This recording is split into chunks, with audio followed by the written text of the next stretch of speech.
जय हिंद। सभी लोग आ जाइए, जुड़ जाइए। सभी लोग शानदार तरीके से शेयर कर दीजिए वीडियो को, क्योंकि ये वीडियो बहुत ही शानदार होने वाला है। चलिए हम शुरुआत करते हैं मगध साम्राज्य की। मगध साम्राज्य की तो मगध क्या था? मगध क्या था? मगध एक महाजनपद था। ठीक है, महाजनपद था। तो सबसे पहले हम बात करेंगे महाजनपद ये साम्राज्य में कैसे बदल गया। महाजनपद जो है साम्राज्य में कैसे बदल गया। देखिए, जो मगध था, मगध जो था इसके उत्तर की तरफ, क्या उत्तर की तरफ, और उत्तर की तरफ क्या था? गंगा नदी थी। क्या थी? गंगा नदी थी। ठीक है, और दक्षिण की तरफ विंध्याचल पर्वत। ठीक है, विंध्याचल पर्वत। ये पूर्व हो गया, पूर्व में सोम नदी थी, जिसके पूर्व में सोम नदी थी, और पश्चिम में, पश्चिम दिशा में चंपा नामक नदी बहती थी। ठीक है, तो ये देखिए, ये चारों तरफ से सुरक्षित था। क्या था? सुरक्षित था। कोई भी दुश्मन या शत्रु इस पर वार नहीं कर सकता था, क्योंकि इसको मगध में प्रवेश करने के लिए इधर से क्या करना पड़ता? गंगा नदी को पार करना पड़ता, इधर से पश्चिम की तरफ से चंपा को पार करना पड़ता, और इधर से विंध्याचल पर्वत को पार करना पड़ता, और पूरब से आता तो सोम नदी को पार करना पड़ता। तो यहीं पर ये क्या हो रहा था? धीरे धीरे डेवलप हो रहा था। यहाँ पे पर्वत था, खनिज पदार्थ वगैरह सारी चीज़ें मिल रही थी, और इधर से सिंचाई की व्यवस्था हो रही थी, अच्छे से सिंचाई की व्यवस्था हो पा रही थी। इसी कारण क्या हुआ, यहाँ से धीरे धीरे ये डेवलप होने लगा, और डेवलप होने बाद यहाँ पे संपत्ति बढ़ने लगी। संपत्ति जब बढ़ेगी तो क्या होगा? आपस में झगड़े भी होंगे। झगड़े अगर समाप्त करना चाहोगे तो क्या करना पड़ेगा? हमें एक कानून बनाना पड़ेगा। क्या बनाना पड़ेगा? कानून बनाना पड़ेगा। और कानून जब भी बन सकता है कोई शासन कर रहा हो।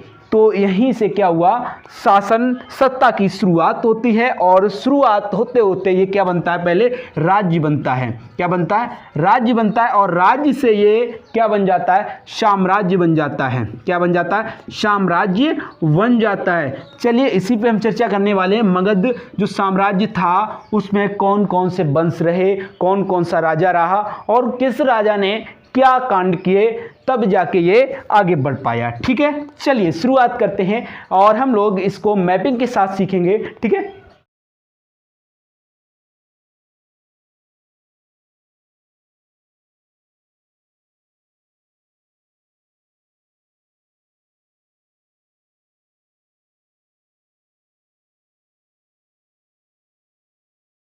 ये भी हमने क्या किया? रफली तैयार कर लिया है।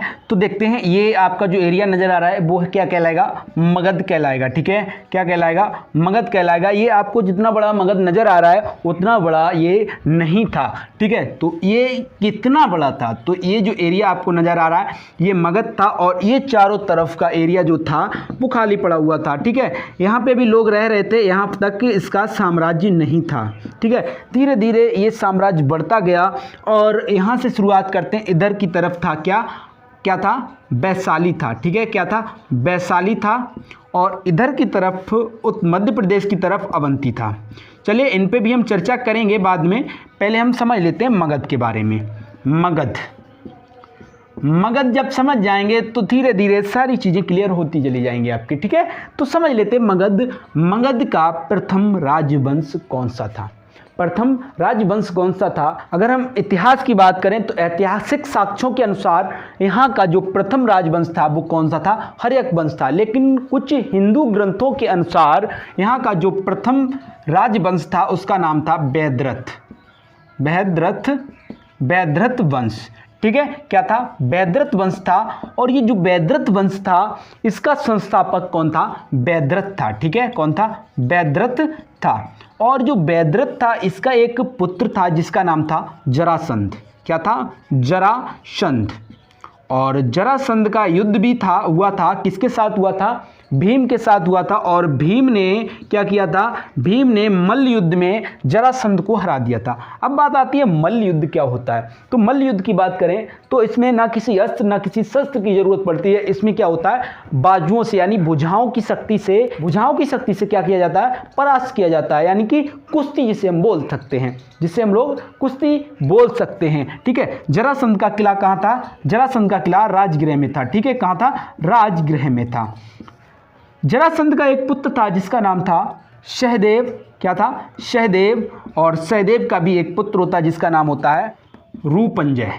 रूपंजय, ठीक है, रूपंजय। अब बात करें, बैद्रथ वंश का संस्थापक बैद्रथ हो गया और उसके साथ साथ इसका अंतिम शासक कौन हो गया? रूपंजय हो गया। लेकिन हमारे ऐतिहासिक साक्ष्यों के अनुसार इसको वरीयता नहीं दी जाती है, लेकिन हमारे जो हिंदू ग्रंथ हैं उनके अनुसार माना जाता है मगध का पहला जो राजवंश था उसका नाम था बैद्रथ।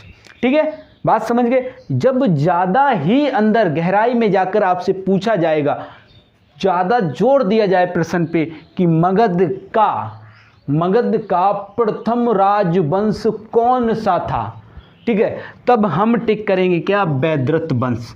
अन्यथा हमारा क्या हो जाएगा? हर्यक वंश। चलिए तो अब शुरुआत करते हैं हर्यक वंश की। ठीक है, हर्यक वंश देख लेते हैं। हर्यक वंश, लगाओ भाई हेडिंग हर्यक वंश। हर्यक वंश, तो हर्यक वंश का संस्थापक कौन होगा? संस्थापक, फाउंडर कौन होगा? बिंबसार। कौन होगा? बिंबसार। ठीक है, बिंबसार। और बिंबसार की इच्छा थी कि संपूर्ण जितने भी जनपद हैं, महाजनपद हैं, उन पर हमारा साम्राज्य हो। लेकिन इसकी इच्छाएं ये सारी पूरी नहीं हो सकती क्योंकि अभी ये छोटा सा राजा है, मगध का राजा है। तो ये क्या करता है, इसका देखिए पहले हम समझते हैं इसके बारे में और थोड़ा। ये जो था वैवाहिक नीतियों के लिए बहुत ज़्यादा फेमस था। किसके लिए? वैवाहिक नीतियों के लिए।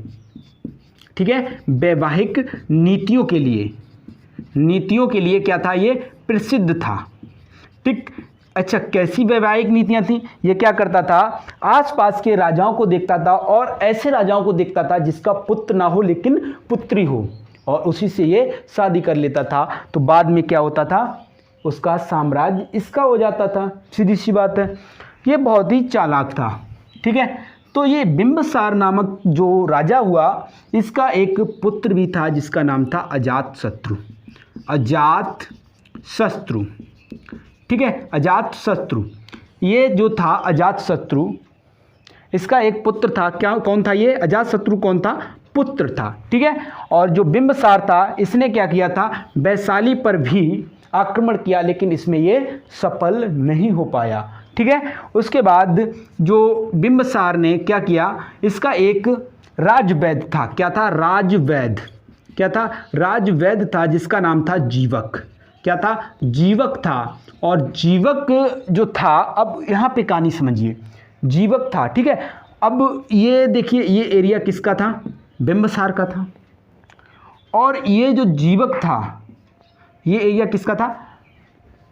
बिंबसार का था। और अवंती का एक राजा था जिसका नाम था चंद्रप्रद्योत। क्या था? चंद्रप्रद्योत। ठीक है, क्या होता है? चंद्रप्रद्योत बहुत ही खतरनाक तरीके से बीमार पड़ जाता है। ठीक है, बीमार पड़ जाता है। यहाँ के जो इसके राजवैद्य थे और अवंती के जितने भी वैद्य थे, उन्होंने बोल दिया कि भाई आपका बचना असंभव है। तो ये बेचारा मरने ही वाला था। तो ये क्या करते हैं बिंबसार महोदय? बिंबसार क्या करते हैं? जीवक को अवंती भेज देते हैं। भाई बिहारी है, जीवक बिहारी है, सब 100 पे बारी, एक बिहारी 100 पे बारी, आपने सुना होगा। तो ये क्या करता है? अवंती में जाता है। अवंती में जाने के बाद चंद्रप्रद्योत को ये भाई दवा वगैरह देता है और ये एकदम स्वस्थ हो जाता है। स्वस्थ होने के बाद क्या होता है? जो चंद्रप्रद्योत होता है यानी अवंती आत्मसमर्पण कर देती है बिंबसार के सामने। ठीक है, अब बिंबसार में जो लक्षण थे वही इसके पुत्र अजातशत्रु में भी थे। अजातशत्रु में भी थे। अजातशत्रु को लोगों ने उकसाया, यानी ये भी किसी से प्रेम करने लगा और इसको भी उकसाया गया कि तुम जब राजा बनोगे तभी शादी करूंगी। ठीक है, क्या शादी होगी? तो इसने क्या किया? इसने अपने पिता की हत्या कर दी। क्या की? पिता की हत्या कर दी। यानी बिंबसार की हत्या किसने की? अजातशत्रु ने की। अजातशत्रु को पितृहंता भी कहा जाता है। क्या कहा जाता है? पितृहंता। पितृहंता के नाम से जाना जाता है। ठीक है, पितृहंता के नाम से जाना जाता है। याद रखना, क्या कहा जाता है? पितृहंता के नाम से जाना जाता है। कौन? अजातशत्रु। और इसको काशी इसको काशी दहेज में मिल गई थी, बिंबिसार को काशी दहेज में मिली थी। ठीक है, काशी क्या थी, दहेज में मिली थी बिंबिसार को। याद रखना, जो बिंबिसार को काशी दहेज में मिली थी, तो यहाँ की जो राजकुमारी थी उसका नाम क्या था, उसका नाम क्या था, महाकौशला देवी। क्या था, महाकौशला देवी। ठीक है, महाकौशला देवी से इसकी शादी होती है और काशी इसको दहेज में मिल जाती है। अब क्या होता है, इसकी अजातशत्रु हत्या कर देता है और इसका नाम पड़ जाता है पितृहंता।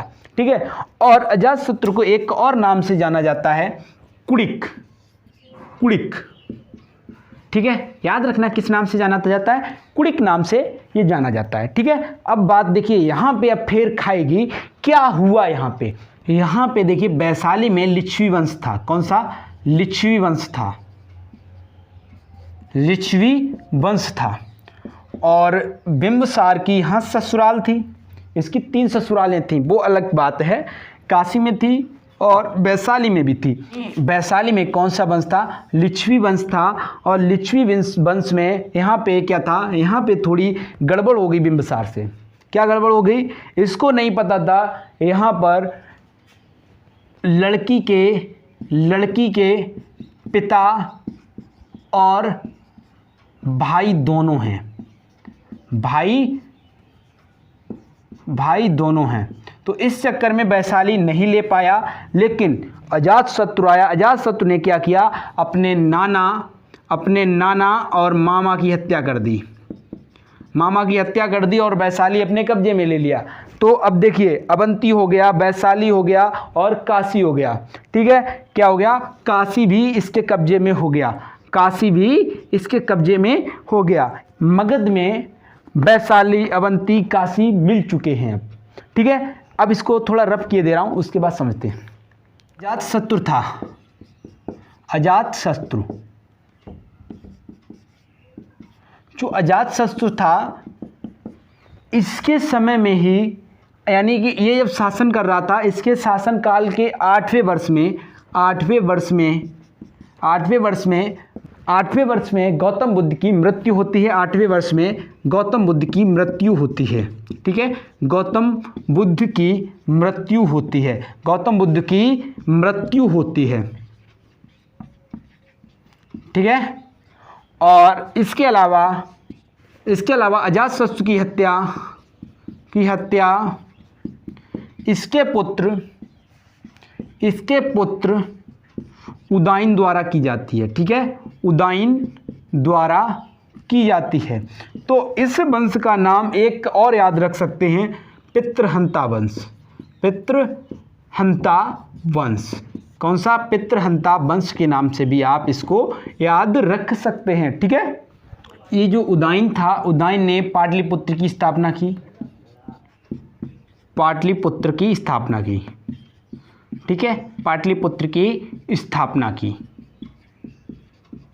पाटलिपुत्र की स्थापना किसके द्वारा की गई, उदाइन द्वारा की गई। ठीक है, आगे देखिए। इसके वैसे तो उदाइन के 4 पुत्र थे, कितने थे, 4 पुत्र थे, उसकी हम बाद में चर्चा करेंगे। लेकिन क्या हुआ, जब ये पाटलिपुत्र में घूम रहा था, क्या कर रहा था, भ्रमण कर रहा था उदाइन, उसी समय एक व्यक्ति था जिसका नाम था शिशुनाग। शिशुनाग द्वारा चाकू मारकर उदाइन की हत्या कर दी जाती है। और इसका जो पुत्र होता है उदाइन का पुत्र होता है, पुत्र जिसका नाम होता है नाग दशक। नाग जो दशक होता है, ये राजा बन जाता है। क्या होता है, राजा बन जाता है। और जो शिशुनाग होता है, धोखे से हत्या की थी, इस वजह से पता नहीं था नाग दशक को, या पता भी हो क्या मालूम, है ना। तो शिशुनाग क्या होता है, सेनापति बन जाता है। क्या बन जाता है, सेनापति बन जाता है। अब सेनापति की पावर आप जानते ही हैं, सेनापति अर्थात राष्ट्रपति के बराबर होता है। तो अब सेनापति बन जाता है। सेनापति बनने के बाद ये क्या करता है, नाग दशक की हत्या कर देता है। और क्या होता है, शिशुनाग स्वयं राजा बन जाता है और एक नए वंश की स्थापना करता है जिसका नाम है शिशुनाग वंश। शिशुनाग वंश, ठीक है। शिशुनाग वंश की स्थापना कौन करता है, शिशुनाग करता है। दोस्तों अगर आप ऐसे ही इंटरेस्टिंग वीडियो देखना चाहते हैं तो हमारे चैनल एग्जाम मस्ती बाय सौरभ को सब्सक्राइब कर लीजिए। ठीक है दोस्तों, मिलते हैं नेक्स्ट वीडियो में, तब तक के लिए नमस्कार, जय हिंद।